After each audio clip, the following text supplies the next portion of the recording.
Olimpijski komitej Slovenije je v prostorih svojega dolgoletnega velikega sponzorja Telekoma Slovenije gostil dogodek s področja dvojne športnikove kariere.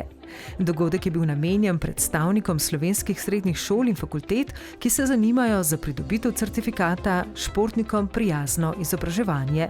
Certifikata, ki zagotavlja, da izobraževalna ustanova, ki ga pridobi, vzpostavi določen sistem pomoči športnikom na njihovi poti izobraževanja.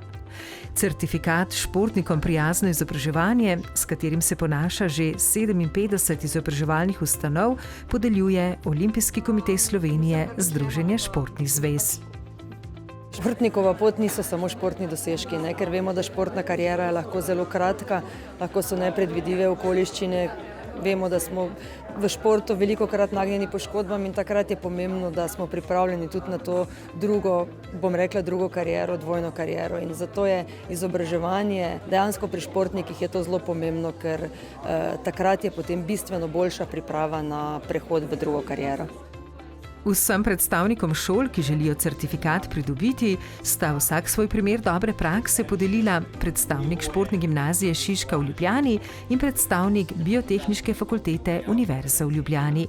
Svoje izkušnje iz prve roke pa je v pogovoru predstavila tudi naša odlična atletinja, tekačica na dolge proge, nosilka več državnih rekordov, evropska atletinja meseca aprila ter prva Evropejka, ki se je v teku na 10 km spustila pod 30 minut.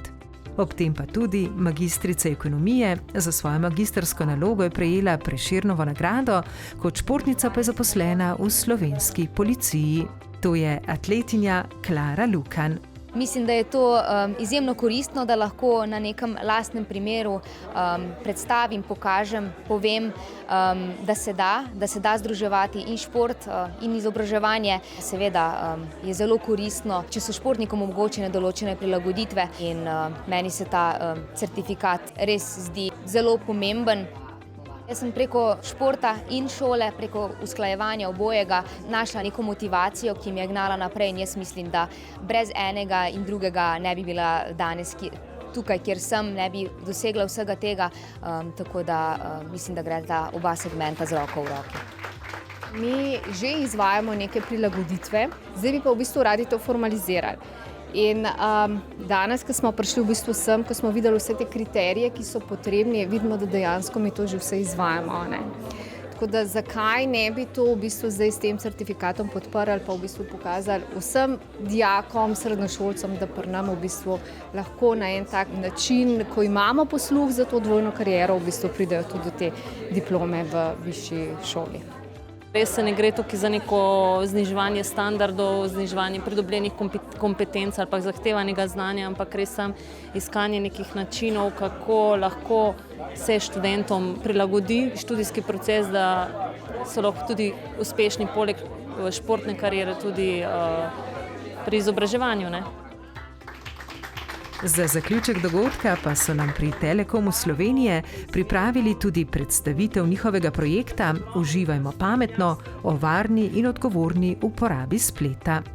Tukaj smo se pogovarjali o znanju, tudi v digitalnem svetu je znanje zelo pomembno, ker je naša največja zaščita, ker če mi vemo, kaj na nas dobro vpliva ali pa na kaj moramo biti na internetu pozorni, da se ne ujamemo na trnek za kakšno spletno prevaro.